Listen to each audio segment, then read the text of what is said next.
Nabuhay sa operasyon ng pulisya ang isa sa mga nang-hold up umano sa isang babae sa San Mateo, Rizal. Nahuli cam ang mismong pang-hold up. Huli rin sa CCTV ang pagtangay sa isang bisikleta sa Lingayen, Pangasinan. Makibalita tayo kay Michael Sison ng GMA Dagupan. Kuha ito ng CCTV camera sa barangay Ginayang sa San Mateo, Rizal. Makikita ang dalawang lalaking nakatambay sa kanto.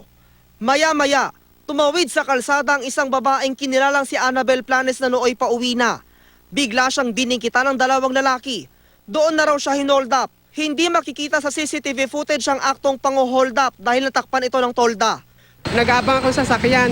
Hindi ko napansin na pag ganun ko, bigla ko nilang tinutukan ng ice pick sa kabaril.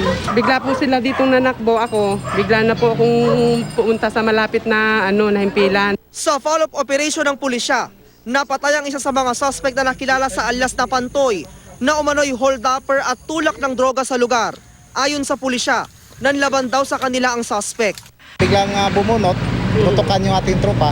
Butin lang, hindi tinamaan. Tayo na gumanti na ng putok. Ito yung tao na nagtutulak, gumagamit, same time, nang hold up.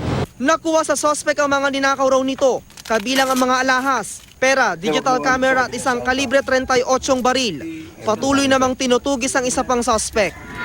Makikita naman sa CCTV footage na ito ang pagpasok ng isang babae sa compound ng bahay ng pamilya Evangelista sa barangay Poblasyon sa Lingayen, Pangasinan. Kuha ito alas 11 ng gabi noong Martes, kung kailan tulog na ang pamilya at ang kanilang kasambahay. Habang nasa compound, pasilip-silip ang babae sa bintana.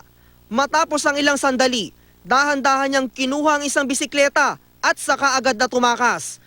Ang natangay na bike, pag-aari ng anak ng kasambahay ng pamilya Evangelista na si Maria Flor Rabo. Masakit sa loob ko kasi kahit ganun lang, ninakaw pa. Mahalaga sa anak ko yun eh.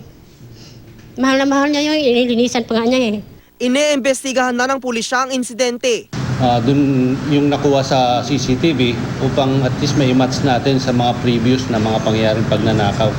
At possibly baka mabigyan na natin ng kalutasan itong pagnanakaw na nangyari. Michael Sison, Nagbabalita, Pilipinas.